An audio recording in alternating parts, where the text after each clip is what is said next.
11, 2021, a new variant of SARS-CoV-2 was first detected in specimens collected in Botswana and on November 14, 2021 in South Africa. On November 24, 2021, the World Health Organization reported this new variant termed as Omicron based on the Greek naming system and classified it as a variant of concern. Talking about the Indian statistics, the Omicron case tally in India reached 422 till 25th December 2021, and the top 5 states which have registered maximum cases are Kerala, which stands at 2,407 cases, followed by Maharashtra, Tamil Nadu, West Bengal, and Karnataka. Omicron joins Delta, Alpha, Beta, and Gamma on the current WHO list of variants of concern. The Omicron variant diverges from the original SARS-CoV-2 virus by about 50 mutations, including more than 24 in the spike protein, and according to the Nature reports, these are far more than any other variant of SARS-CoV-2. The variant stood out because it contains more than 30 changes to the spike protein, which is the main protein binding to the host. These mutations are believed to have co-evolved with the mutations throughout the viral genome at a very high prevalence, and the Omicron variant is closely related to the Gamma variant. Regarding the pathogenicity of the Omicron variant, the original strain of SARS-CoV-2 has an R0 of 2.5. What it implies is that one infected person can spread the disease to 2.5 uninfected people. The Delta variant has an R0 of under 7. So one COVID-19 infected person can spread the Delta variant infection to 7 more individuals. According to UK-based scientists, they reckon that Omicron's R0 could be as high as 10. The Omicron disease can spread from one COVID-infected individual to 10 uninfected individuals. Yet it is too soon to know the exact extent to which vaccination or previous infection with SARS-CoV-2 protects against infection with Omicron. To deal with the Omicron variant, CDC, the Center for Disease Control, US, has released the tools to fight Omicron. According to the CDC, these tools are vaccines and booster, masks and testing. Vaccines remain the best public health measure to protect people from COVID-19, slow transmission, and reduce the likelihood of new variants emerging. CDC continues to recommend wearing a mask in public indoor settings in areas of substantial or high community transmission, regardless of vaccination status. Regarding testing, 2 types of tests are used to identify current infection: the nucleic acid amplification test and the antigen test.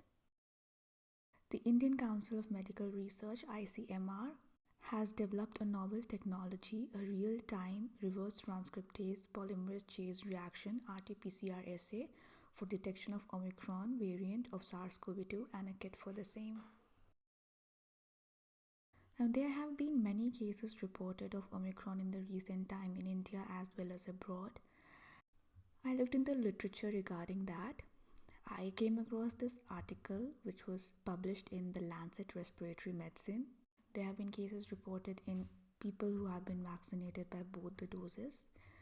So this has raised doubts in people's mind regarding the efficacy of vaccine.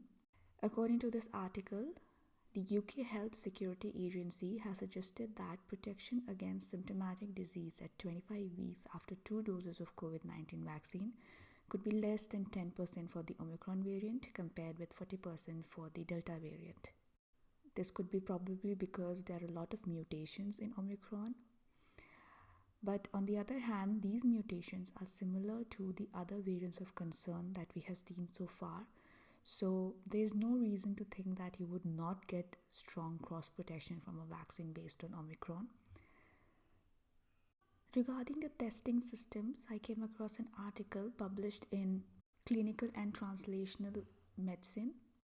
According to this article, most PCR tests detect the Omicron variant with a different signature from the Delta variant. This may provide the fortuitous opportunity to assess the spread and frequency of Omicron based on PCR testing even before full sequencing is completed. So that is a positive point. Nevertheless, on the other hand, Omicron is likely widespread and present in most countries, and the degree to which it spreads will depend on many unknown clinical characteristics. So we still need to be vigilant. Moreover, given that Omicron contains mutations linked to both transmissibility and immune escape, it may be a combination of both aspects that drive Omicron's presumed dominance over other strains. Another positive point about the Omicron variant that we have seen so far is that the patients infected with Omicron variant have presented with mild symptoms of COVID, and patients requiring intensive care with intubation have not yet been recognized or reported at this very early time since discovery.